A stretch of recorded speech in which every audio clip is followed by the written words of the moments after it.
MyBat is a not-for-profit public charitable trust.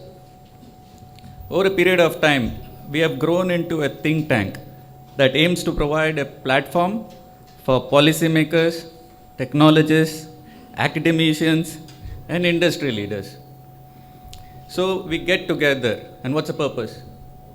We debate, we discuss, and we share our views. While doing that, we cover a broad range of topics like contemporary management, technical issues, geopolitical issues, and also economic issues. So for today, I would like to invite Mr. Rajaram Shetty, who is a chartered accountant for the last 4 decades.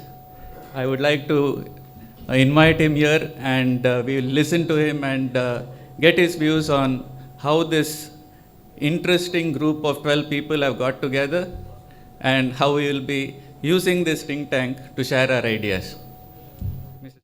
We got here people of eminence who have in their own way built their future.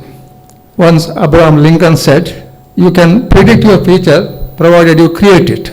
So these people have created, and their journey of life actually should be visualized by all people, especially younger generation. You are welcome here. Thank you. Thank you, Ananda. Dr. Jayaraj M. Balakrishnan. He is an emergency physician, a spiritual seeker, and an avid believer of destiny.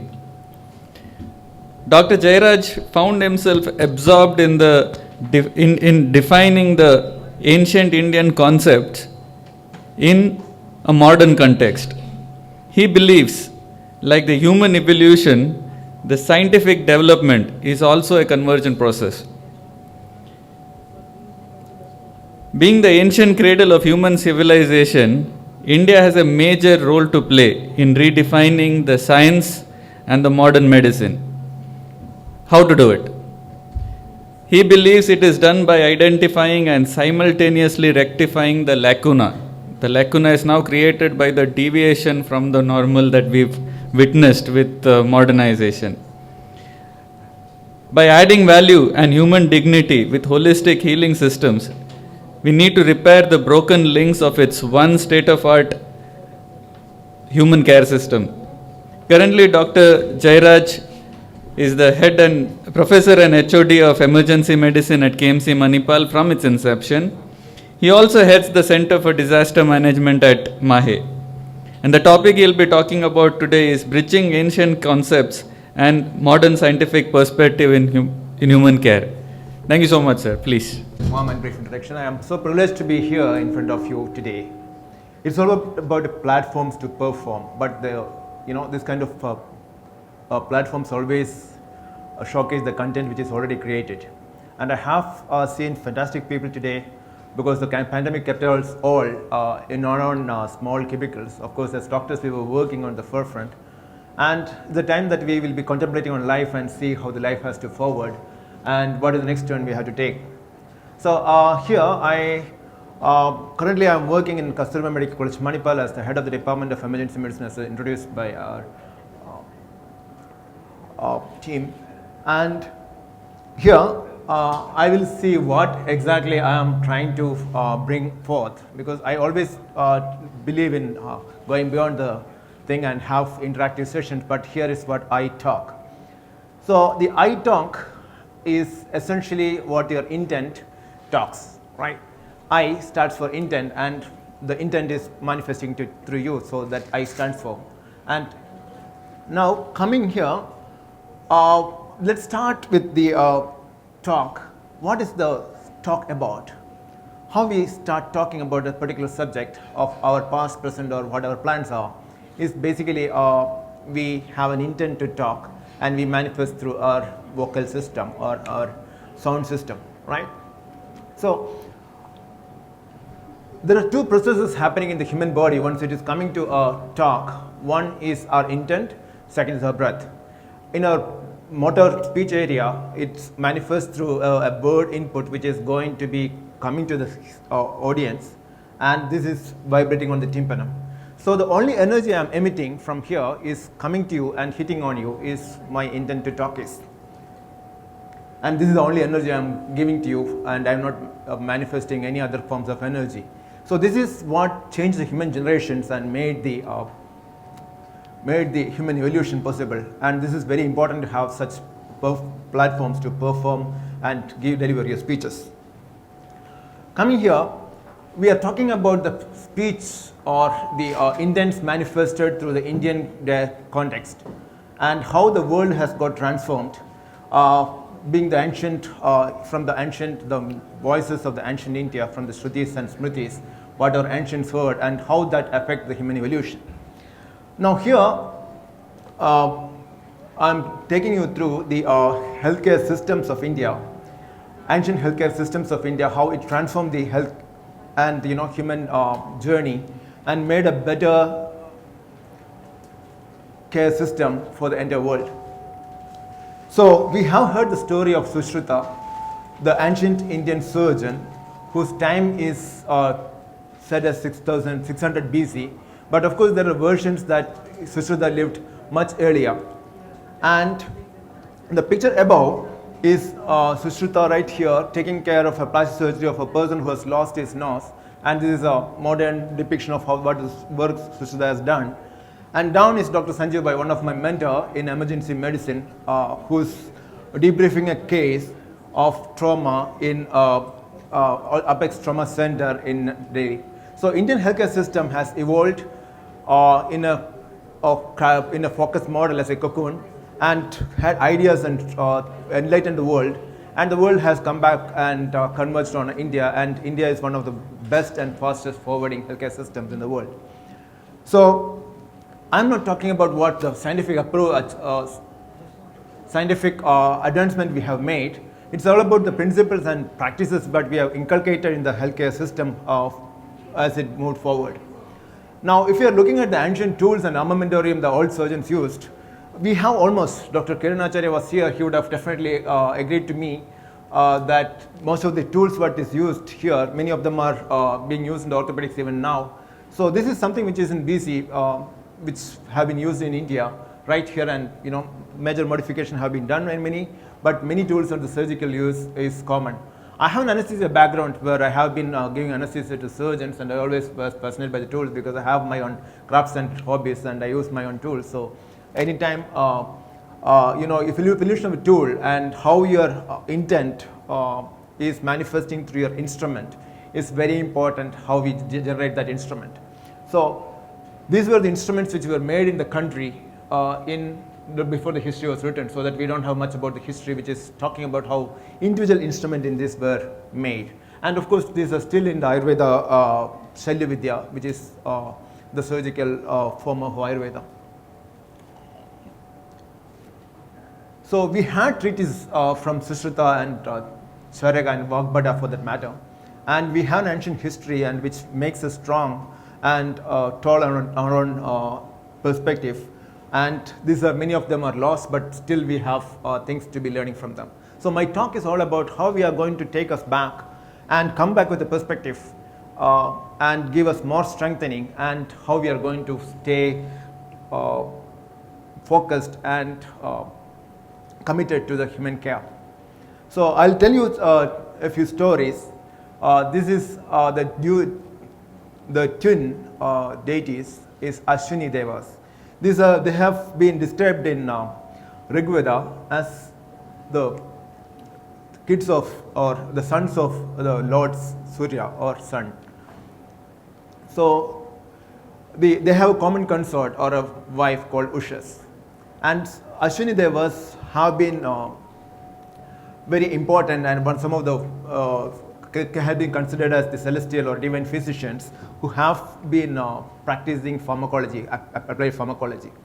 So, the story has it that once there was a king called Sharyati who was having a daughter called Sukanya, and happened to that when Sukanya was taking a trip, just like one of the speakers said, to the forest, she found a Batmiga or a termite anthill, and she found that something was glistening, and she took a grass and poked on it.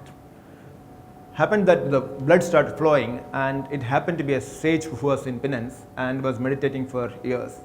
That sage was Sage Chavana, and he became very angry. And as a give back, the king has to give the daughter married to him so that he didn't get cursed to the entire country and himself. So the daughter was married off, and she continued her care about her husband and his penance. The problem is Chavana was very old. So she prayed to the Ashwini, the gods Ashwini, and they manifested and told her that we will take care of your husband and will make him young again. So Ashwini Devas gave this portion, and they took a dip, holy dip in a river, and came out, and just like the duo, the Chavana also transformed like him. So he became young again. And the story has that, the progeria, or the early aging process of Chavana, because of his penance and not taking care of himself, made him sick and old very much. So the problem was how they are going to differentiate between the people who are among the Trinity, on the trio, how the lady is going to identify her husband. So this lady was very much connected with her husband, and she found that the devas were not touching the feet on the floor, and identified that her husband is in real. Now coming back, the story is not about Ashwini Devas or the myths. What is about that? We have a disease called scurvy. Scurvy is a deficiency of vitamin C. Vitamin C is, if it's not one of the sailors' disease, like the sailors are out of the land for a longer time, or in the deprived areas like Burundi or many African countries, we have people don't have an access to vitamin C. Vitamin C is an essential nutrient for the human body, which is very important in the synthesis of collagen, repairing process, and also many neurotransmitter mechanisms, and also many enzymes to work in the body. In the absence of it, you'll be having gum bleeding, early graying, and all features suggestive of aging. Now, the story has it that the Chavana has taken something called Chavana Prasham. A major ingredient of that is essentially our amla. Amla has 20 times more vitamin C than orange, and it prevents in the aging process. So Chavana Prasham, which is already marketed in multiple companies and brand names, had been one contribution of Ayurveda. But what the modern medicine has taken from it, or how we understood it, is like vitamin C is an essential ingredient of human body, because the primates cannot synthesize vitamin C on its own, whereas many other organisms can make their own vitamin C. So the story of Chavana, the progeria, early aging, is also something which is affecting the diabetes process, where there is an active competition between the vitamin C and the glucose to enter into cell, and in which the vitamin C loses. So it's a call for people to take vitamin C, which finds we may be having vitamin C in the modern day because we may not be taking enough vitamins in our diet. So the story of Chavana and the prevention of the aging and getting youth again, probably vitamin C is something which we have to inculcate into our diet, and which will be giving us a kind of preventive aspect to or take care of our health much better by adding essential nutrient in your life. Now, why the story was told is because the concept here of modern medicine is having a root in a myth out there. So if you are going and contemplating, or you are doing your manan, or you are going and thinking about your stories, you have more treasures to seek. Like we had the Samudra Manthan. So after the Rigveda, we come to the Vishnu Purana. Vishnu Purana had the story of Samudra Manthan, where again it is about aging, but Devas became aged because of the curse of Durasa, where Indra, the king of the Devas, did disregard a garland gifted by Durvasa to Indra. The story has it that all the Devas became aged and unhealthy, and also sick and worn out. So the story has it that the solution for this was suggested by Brihaspati to do a churning of the cosmic sea that is Ksheerasagara, and that happened in Samudra Manthan.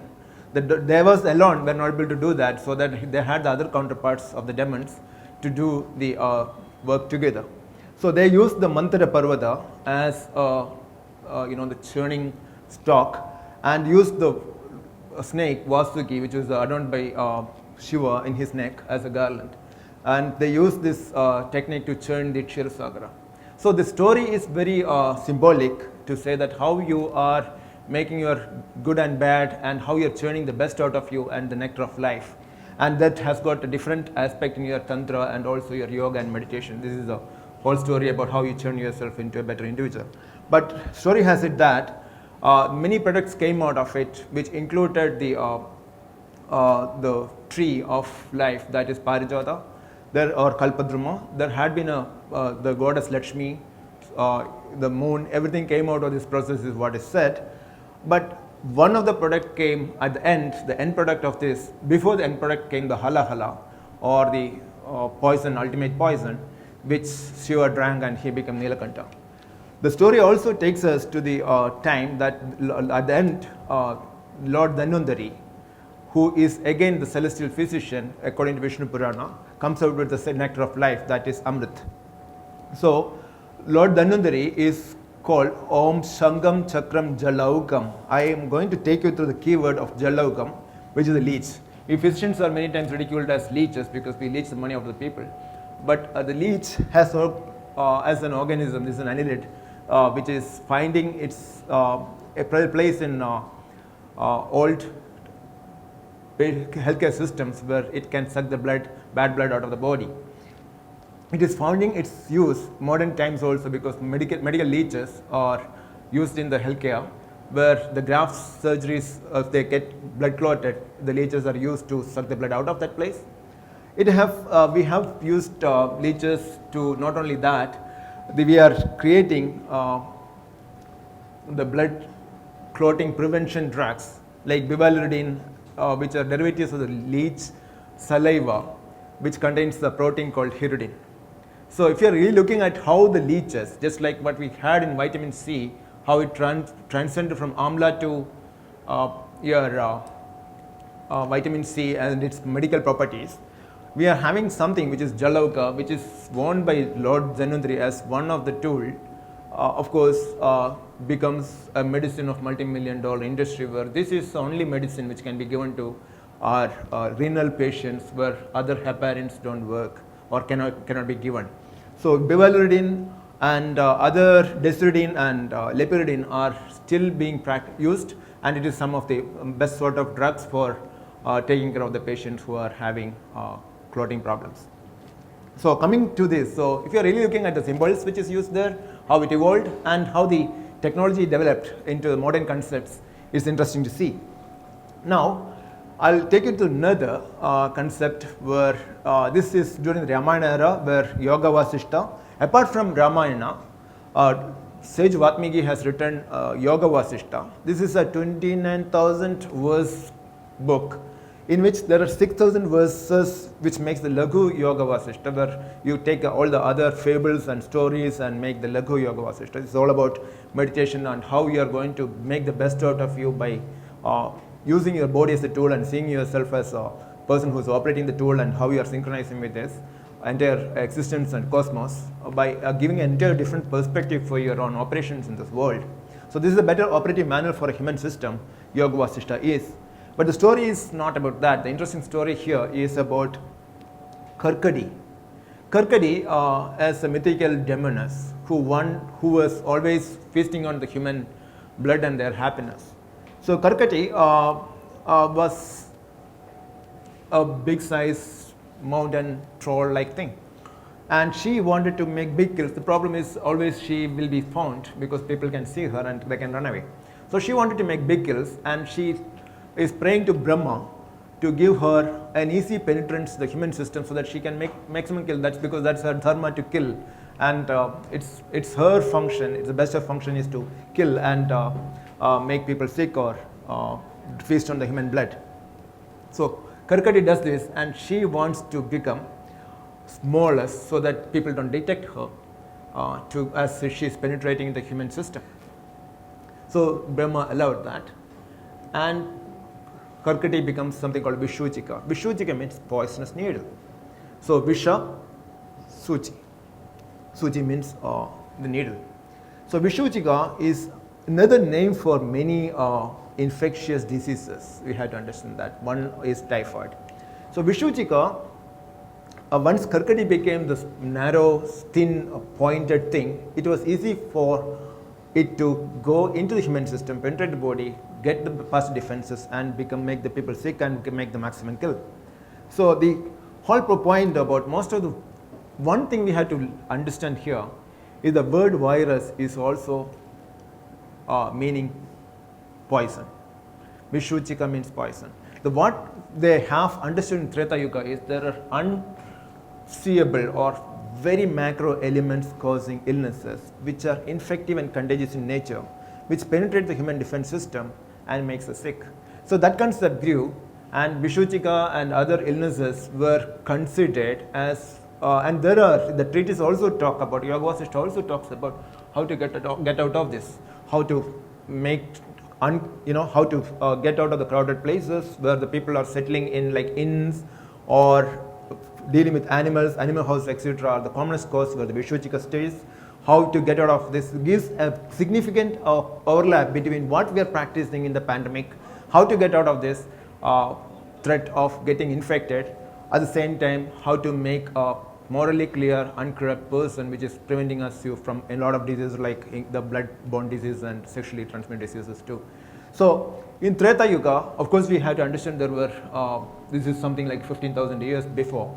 We are talking about, even though the modern historians and Indologists have appropriated the dates to the recent, like 2000 BC or 1000 BC, where the Ramana period is, which we have other evidences and other sources where we are going to think about this is a longer process and longer time frames we are talking about.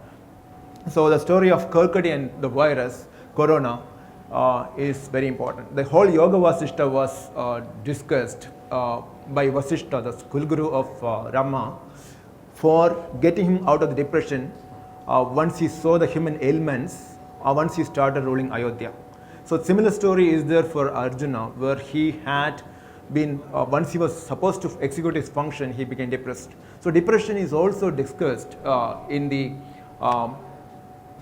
context of our old myths, where people get depressed because the pressures or external pressures or their inner depression, where they are supposed to do the best function they are supposed to perform at that time, and the psychological process, how the counseling helps, and how the counselors pick them back and make them help from the decomposition of their system. Now, Garbhopanishad is dealing with embryology. If you go to the Garbhopanishad, this was written by the Rishi Pipalada. Pipalada gives, it is in the form of a debate, like Guru Shishya Samvada, where the discussion and learning is always about a two-way process. So this was telling about even now it is available, but some parts of can be correct. But significant amount of Garbhopanishad is still available, which says about an embryogenesis. When an embryo is formed, after the summation of the, how the male and female rathas or the gametes, how an embryo is formed, how it develops over time, and also has given us a treatise on over time how the whole process of a baby is forming and what time the organogenesis happens in a better form than any people can think about that time is we have a thing called Garbhopanishad. There are other systems, other Upanishad called Sharira Upanishad, which talks about not only the physical body, how its constituents are, and also how the best operation is possible by Sharira Upanishad, which is a very small. It's a 62nd Upanishad in the list. This is 14th. And these are all part of the Krishna Yajurveda, which is still available. And of course, there had been application from the Vedas and how they have rooted their work. Our work is not to go back and practice it as it is. It's to get inspired. It's to get inspired, and where we got, where we took the track changed, we can always go back and we can start over.